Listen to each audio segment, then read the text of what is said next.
السلام علیکم. Welcome to timeless tales with Arslan. آج ہم آپ کے سامنے عرب کی ایسی خاتون کا ذکر لے کر آئے ہیں جس کو اسلام میں سب سے بدترین عورت کا مقام دیا گیا ہے. ایک ایسی عورت جو سراپائے نفرت مانی جاتی تھی، اسلام کے آنے سے پہلے بھی اور اسلام کے بعد بھی. ایک ایسی عورت جو کہ معاشرے میں صرف لڑائی جھگڑا اور فساد پھیلانے کے لیے مشہور تھی. ایک ایسی عورت جو کہ دوسروں پہ تہمت لگا کے دل کا سکون لیا کرتی تھی. ایک ایسی عورت جس کا مقصد زندگی طاقت، زیورات، ریشمی لباس اور حکومت تھا. ایک ایسی شخصیت جس کی طاقت اور تجارت کا مقابلہ اس دور کے مرد کے لیے بھی آسان نہیں تھا. جی ہاں، ہم بات کر رہے ہیں جمیل کے بارے میں. جمیل جس کا اصل نام عروہ بنت حرب تھا، یہ قریش کے مشہور بنو امیہ قبیلے سے تعلق رکھتی تھی. اس کے والد کا نام حرب ابن امیہ تھا اور والدہ صفیہ بنت حزن. ان کے بھائی ابو سفیان اور ان کے بھانجے حضرت معاویہ رضی اللہ تعالی عنہ ہیں. اور اس کے ساتھ ساتھ آپ کو ایک دلچسپ بات بھی بتاتا چلوں کہ یہ حضرت راملہ بنت ابو سفیان کی پھپھو بھی ہیں، جو کہ ہمارے پیارے نبی صلی اللہ علیہ وآلہ وسلم کی 9ویں بیوی ہیں، جن کا لقب ام حبیبہ ہے. تو دوستو، یہ تو ہو گیا ان کے خاندان کا ذکر. اب آئیں روشنی ڈالتے ہیں اس کی زندگی پر اور ان وجوہات پر جن کے بنا پر اسے کائنات کی بدترین عورت کہا گیا. کہا جاتا ہے کہ یہ 570 سے 588 کے درمیان میں حجاز میں پیدا ہوئیں. حجاز اس مغربی صوبے کو کہا جاتا ہے جس کے اندر مکہ، مدینہ، جدہ، تبوک، یامبو، طائف اور البحا جیسے بڑے شہر بستے ہیں.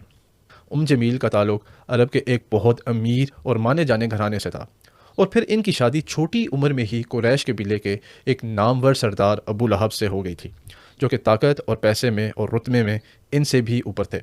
اس شادی سے اس کا رتبہ مقام معاشرے میں اور اونچا ہو گیا، جس نے اس بدبخت عورت کو مزید غرور اور حرص میں مبتلا کر دیا. وہ صرف اپنی طاقت اور شہرت میں ہی نہیں جیتی تھی، بلکہ وہ یہ بھی چاہتی تھی کہ اس کی عزت، رتبہ، اثر اور مقام سب سے بڑھ کر ہو. اسی وجہ سے اسے حضرت ابو بکر رضی اللہ تعالی عنہ اور حضرت عثمان رضی اللہ تعالی عنہ جیسے امیر تاجروں سے بھی بغض تھا. ابن سعد اور ابن کثیر کے مطابق جب ہمارے پیارے نبی صلی اللہ علیہ وآلہ وسلم نے 613 CE میں قریش کے لوگوں کو صفا کی پہاڑی پر پہلی دفعہ اسلام کی دعوت کے لیے جمع کیا، تو جمیل اور ابو لہب سے یہ ہرگز برداشت نہ ہوا، اور غصے سے انہوں نے نبی پاک صلی اللہ علیہ وآلہ وسلم کو بہت بہت برا کہا. ابن اسحاق بیان کرتے ہیں کہ جمیل نبی صلی اللہ علیہ وسلم کو تکلیف پہنچانے کا کوئی بہانہ ہاتھ سے جانے نہیں دیتی تھی. جب ہمارے پیارے نبی صلی اللہ علیہ وآلہ وسلم کو سیاست اور مذہبی بنیاد پر زبردستی 3 سال کے لیے مکہ سے دربدر کر دیا گیا، تو یہ عورت ان کی تکلیف میں مزید اضافے کے لیے رات کے اندھیرے میں جا کے ہمارے نبی صلی اللہ علیہ وآلہ وسلم کے راستے میں کانٹے دار لکڑیاں بچھایا کرتی تھی، جس کی وجہ سے قرآن مجید میں سورہ المسد میں اللہ تعالیٰ فرماتے ہیں جمیل جو ایندھن سر پر اٹھائے پھرتی ہے، اس کے گلے میں مونج کا رسا ہوگا. جب جمیل کو قرآن کی اس سورہ کی خبر ملی تو وہ ایک پتھر اٹھا کے نبی پاک صلی اللہ علیہ وسلم کو ڈھونڈتی ڈھونڈتی کعبے کی طرف پہنچی. تو وہاں جا کر اس نے دیکھا کہ حضرت ابو بکر صدیق رضی اللہ تعالیٰ عنہ بیٹھے ہیں. ہمارے پیارے نبی صلی اللہ علیہ وسلم بھی ان کے ساتھ بیٹھے تھے، لیکن اللہ کی حکمت، اللہ کی قدرت کہ اس کو اللہ تعالیٰ نے بلائنڈ کر دیا اس موقع پہ، تو وہ ہمارے پیارے نبی صلی اللہ علیہ وسلم کو دیکھ ہی نہ پائی. اس نے حضرت ابو بکر سے پوچھا کہ کہاں ہے تمہارا ساتھی؟ اگر آج وہ مجھے مل جاتا تو میں اسے پتھر سے نعوذ باللہ نقصان پہنچا جاتی. جمیل کی کہانی ہمیں صرف تاریخ کا ایک پہلو نہیں دکھاتی، بلکہ ہمیں یہ بھی سکھاتی ہے کہ جب انسان غرور، حرص اور نفرت میں اندھا ہو جاتا ہے تو پھر وہ سچ کو سمجھنے کی صلاحیت بھی کھو دیتا ہے. جس طرح اللہ تعالیٰ نے جمیل کے دل پر پردہ ڈالا، اسی طرح ہر اس شخص کے دل پر پردہ ڈال دیا جاتا ہے جو حق کو جھٹلائے.